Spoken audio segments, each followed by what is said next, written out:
You're about to buy a new TV at Walmart. 4K, huge screen, perfect price. But what if that deal is the biggest mistake you'll make this year? Most of these budget models are built cheap, die fast, and vanish from warranty before you can even complain. The packaging looks premium, but the insides tell a different story. Today, I'll expose the 8 Walmart TVs built to drain your wallet. But stick around, because 2 could actually save you hundreds. Coming in at number 8, we've got Hisense. When quality control becomes a game of chance. Hisense is like buying a lottery ticket, where the prize is, maybe your TV works normally. Some units look great out of the box, delivering solid colors and decent brightness for the price. Others arrive with backlight bleeding so bad it looks like someone's shining a flashlight behind the screen, or motion handling that turns action scenes into a stuttering slideshow. The inconsistency is the real killer here. You're basically rolling dice on whether you get a functional display or a panel that makes you question your life choices. The core issue isn't just build quality variance. It's that Hisense spreads itself across too many models with different panel types, processors, and features, making quality control nearly impossible to maintain. You'll find the U6 series praised in one batch and panned in the next shipment. Some users get smooth Android TV interfaces, while others deal with lag so aggressive it feels like the remote is sending signals via carrier pigeon. Bought a Hisense 55-inch for the bedroom in early 2024. First month was fine. Month 2, dead pixels appeared in the corner. By month 4, the Wi-Fi kept disconnecting. Warranty claim took 3 weeks before they finally agreed to replace it. Here's the problem with inconsistent quality. Even if your unit works great, you're constantly wondering when things will break. The anxiety isn't worth the savings. Cheap doesn't always mean value. Sometimes it just means cheap. And speaking of brands trading on old glory, at number 7, Toshiba, the nostalgic name that forgot how to innovate. Toshiba used to mean something. Now it's just a logo slapped on budget panels that feel like they were designed in 2015 and forgot to evolve. The picture quality is serviceable at best. Think washed out colors that make everything look like it's covered in a thin layer of dust, and black levels so gray you'll swear someone left a nightlight on behind the screen. These TVs don't do HDR justice. They merely acknowledge its existence. Brightness peaks where it should cruise, and the viewing angles are so narrow that sitting anywhere except dead center turns the screen into a dimmed-out mess. What really hurts is the smart TV experience. Toshiba Fire TV editions run Amazon's interface, which should be a positive, but the hardware underneath is so underpowered that navigating menus feels like wading through digital molasses. Apps take forever to load. Voice commands lag by multiple seconds, and switching inputs sometimes requires the patience of a monk. You're not getting a smart TV, you're getting a TV that begrudgingly runs smart features when it feels like cooperating. Even basic functions like adjusting volume or changing channels feel delayed, like there's a processing bottleneck somewhere that never got fixed. The build quality screams designed to a price point. Plastic bezels creak when you touch them. The stands wobble if you breathe near them, and the remote feels like it was assembled from parts found in a clearance bin. There's no pride in the construction, no attention to detail, just the bare minimum required to call it a television. The ports on the back are spaced so poorly that plugging in multiple HDMI cables becomes a spatial puzzle. For a brand that once competed with Sony and Panasonic, this fall from grace is almost poetic. Nostalgia won't fix your broken backlight, but at least Toshiba isn't pretending to be premium. Now, at number 6, Philips. Premium price tag, budget performance. Philips walks into Walmart like it's doing you a favor by being there. The price sits higher than most budget brands, wrapped in marketing about Ambilight technology and European design heritage. Then you turn it on and realize you paid a premium for mediocrity with an accent. The panel quality is inconsistent, motion blur turns fast scenes into a smeared mess, and that signature Ambilight feature, while visually interesting, can't save you from the fundamental performance issues lurking underneath. The color accuracy is all over the place. Out of the box, everything skews either too warm or too cool, like the factory calibration was done by someone guessing random numbers. You can try to adjust it yourself, but the settings menu is confusing and limited. offering just enough control to frustrate you without actually fixing the problems. HDR content looks flat and lifeless, defeating the entire purpose of having HDR support in the first place. And the brightness? Forget about watching anything in a room with windows. The screen gets drowned out by even modest ambient light. Then there's the smart TV platform. Philips uses their own Android TV implementation, which sounds fine in theory, but executes like a beta test that never ended. Apps crash randomly, the interface stutters during basic navigation, and system updates arrive so infrequently, you'll forget the TV is even capable of updating.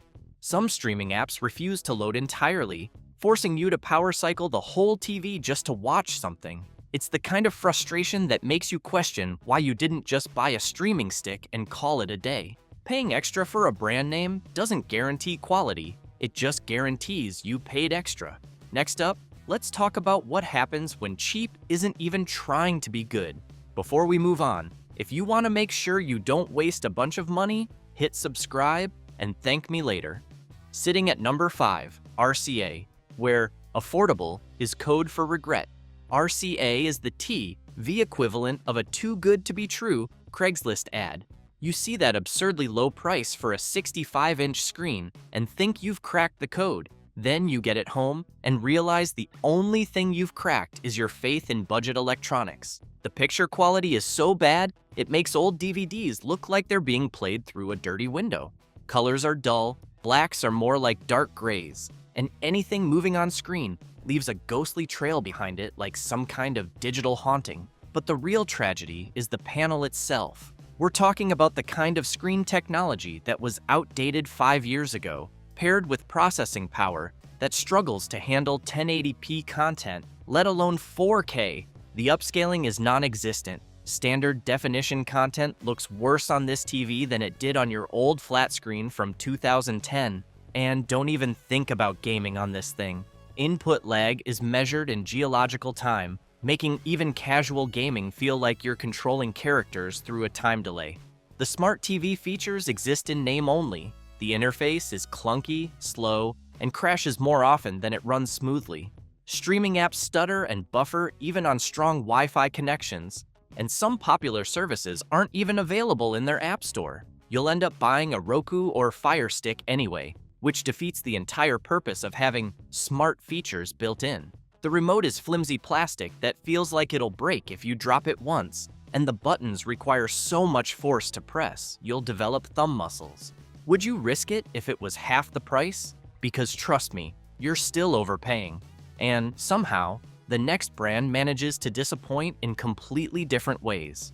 Taking the number 4 spot, Westinghouse. The app support that never showed up. Westinghouse sells you a smart TV with the same enthusiasm a car dealer sells rust protection, technically included, practically useless. The hardware isn't terrible on paper, but the software support is essentially abandoned the moment you take it out of the box. Apps that should work simply don't, and the ones that do work are usually outdated versions that streaming services barely support anymore.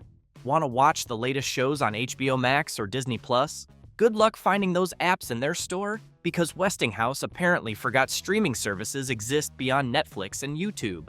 The operating system feels like it was developed by a skeleton crew on a tight deadline, and then everyone involved quit. Updates are rare, bugs are permanent, and new features are a fantasy.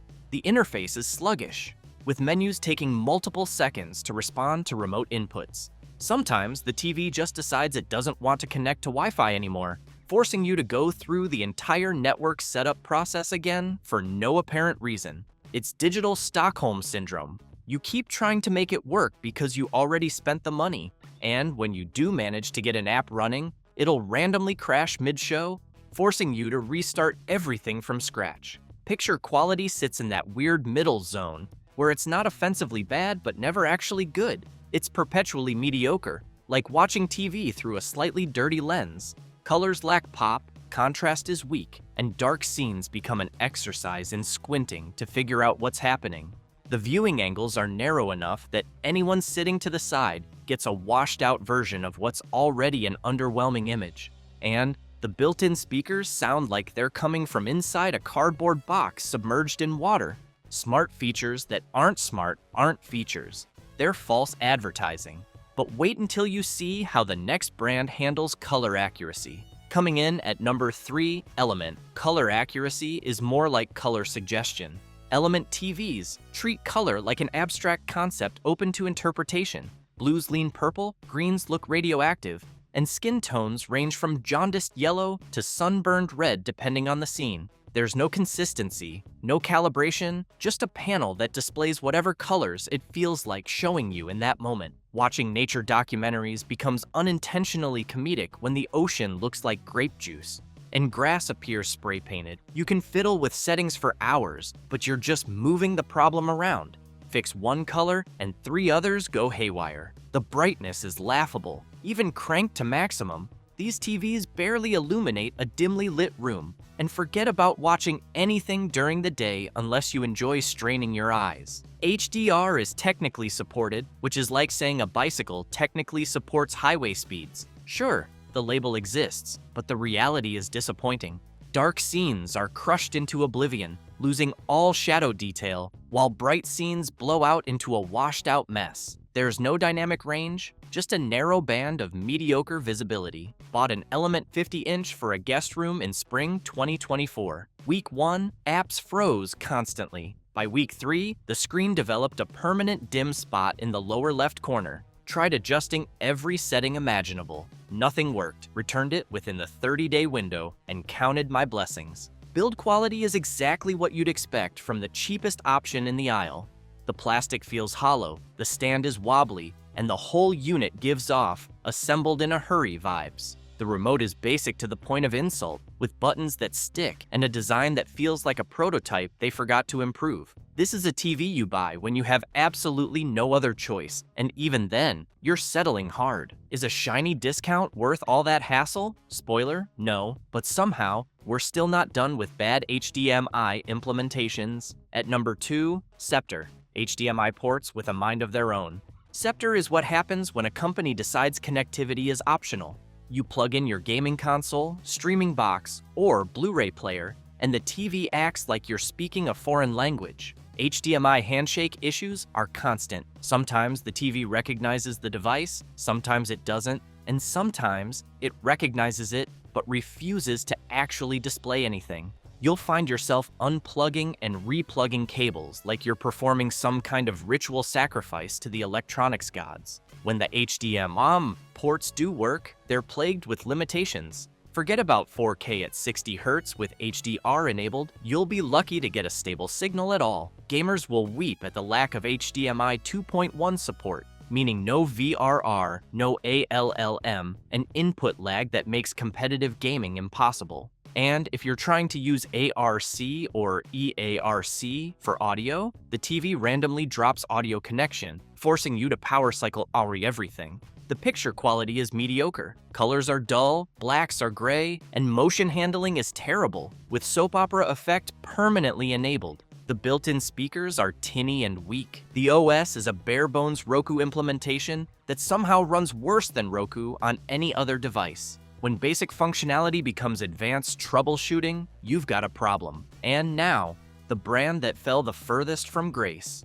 And finally, at number 1, Sharp, the former champion that lost its edge. Sharp used to be the TV brand people aspired to own. Now it's a cautionary tale about how far reputation can carry you before reality catches up. Modern Sharp TVs at Walmart are shells of their former selves. Budget panels with a premium name badge, hoping you'll buy based on memory rather than merit. The picture quality is aggressively average, offering nothing that justifies the brand heritage. Colors lack depth, brightness struggles in any room with natural light, and the contrast ratio is so weak that dark scenes become muddy blurs. The decline isn't just in picture quality. Build quality has tanked to match the new price point. Plastic creaks, bezels feel hollow, and the stands wobble with any slight movement. These aren't TVs designed to last. They're designed to hit a price bracket while carrying a name that once meant something. You're paying slightly more than the absolute bottom-tier brands, not for better components, but for a logo that represents a legacy this product actively betrays. Smart features are handled through Roku TV, which should be a saving grace, but the implementation feels half-hearted. The interface runs sluggishly, apps take forever to load, and the TV randomly disconnects from Wi-Fi. The remote is basic Roku functionality with a sharp sticker. Nothing innovative, just the bare minimum. What hurts most is the wasted potential. Sharp had decades of television innovation, engineering excellence, and customer loyalty.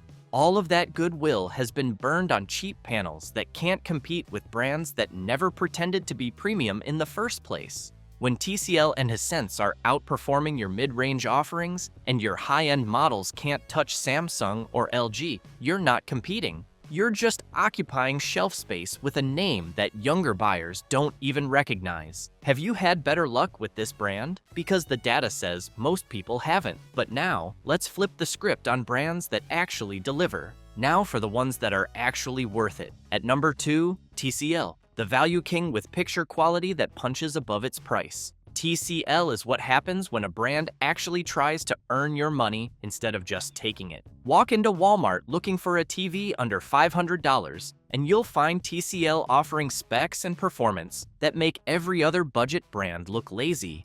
The picture quality is genuinely impressive. We're talking quantum dot technology in their QLED models, mini LED backlighting and mid-range options, and color accuracy that rivals TVs costing twice as much. Blacks are actually black, not the dark gray impersonation you get from cheaper brands, and HDR content displays with the pop and contrast it's supposed to have. The 6 Series specifically has become the go-to recommendation for anyone who wants quality without selling organs. Full array local dimming delivers impressive contrast. Peak brightness hits levels that make daytime viewing actually pleasant, and motion handling is smooth enough for sports and gaming without that weird soap opera effect. They've figured out the balance between performance and affordability that other brands are still chasing. And the best part? Quality control is surprisingly consistent. Most units perform as advertised, without the panel lottery nonsense plaguing other manufacturers. Gaming performance is where TCL really flexes. HDMI 2.1 support on newer models means 4K at 120 Hz, variable refresh rate, and auto low latency mode. Features you'd expect to pay premium prices for. Input lag is low enough for competitive gaming, and the picture quality holds up whether you're playing fast-paced shooters or cinematic adventures. They've clearly paid attention to what gamers actually need instead of just slapping game mode on a TV and calling it a day. The Roku TV interface is fast, intuitive, and actually gets regular updates with new features and bug fixes. Unlike proprietary smart TV platforms that feel abandoned 6 months after launch, Roku keeps improving. Apps load quickly, streaming is stable, and the vast app library means you're not hunting for workarounds to watch your favorite services. The remote is simple but functional, with dedicated streaming buttons that actually save time instead of just being advertising space. Yes, they're not perfect. The viewing angles could be wider, and the build quality, while solid, won't win design awards. But that's the trade-off for value, and it's a trade-off worth making. You're getting 90% of the performance of premium TVs at 40% of the price. That's not just good value, that's a reminder that smart engineering can beat flashy marketing every single time.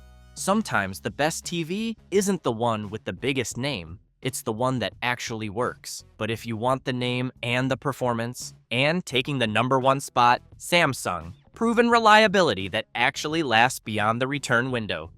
Samsung is the TV you buy when you're tired of gambling and want a sure thing. They've been dominating the TV market for years, not through luck or marketing tricks, but by consistently delivering quality that justifies the price tag. Walk out of Walmart with a Samsung, and you're getting a TV that'll still be working years from now, with picture quality that won't make you wince every time you turn it on.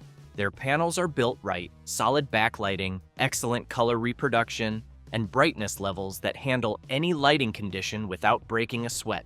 The Crystal UHD series specifically represents the sweet spot of Samsung's Walmart presence. You're getting their core display technology, reliable Tizen OS, and build quality that feels substantial. Colors are vibrant without being oversaturated. Contrast is deep enough to make dark scenes viewable. and motion handling is smooth. The viewing angles are wide enough that everyone in the room gets a decent picture. These are TVs designed by engineers who understand what matters. But reliability is Samsung's real selling point. These TVs don't mysteriously die 6 months after purchase. Firmware updates arrive regularly and improve functionality. Customer service is accessible when something goes wrong, which is rare. You're not stuck in warranty hell. Problems get addressed. That peace of mind has value that shows up in ownership satisfaction years down the line. The smart TV experience through Tizen is polished and fast. Apps load instantly, navigation is smooth, and the interface feels thought out. Gaming features include low input lag, auto game mode, and on newer models, HDM 2.1 support. Everything works the way it's supposed to, without constant troubleshooting. Are they the absolute cheapest option? Number, but you're paying for consistency, longevity, and the confidence that what you buy today will still satisfy you tomorrow. Samsung has earned their reputation through decades of actually backing up their products with performance. In a market flooded with brands racing to the bottom on price, Samsung maintains standards. That's not being overpriced, that's being worth it. Would you pay $100 more to avoid years of frustration? Because that's the real math here. Quality costs a bit more upfront, but saves you a fortune in time, stress, and replacement TVS. There you have it, the brands to skip and the two worth every penny. Don't fall for flashy price tags or nostalgic names. Hit subscribe and we'll keep breaking down what's real, what's risky, and what actually earns your hard-earned money.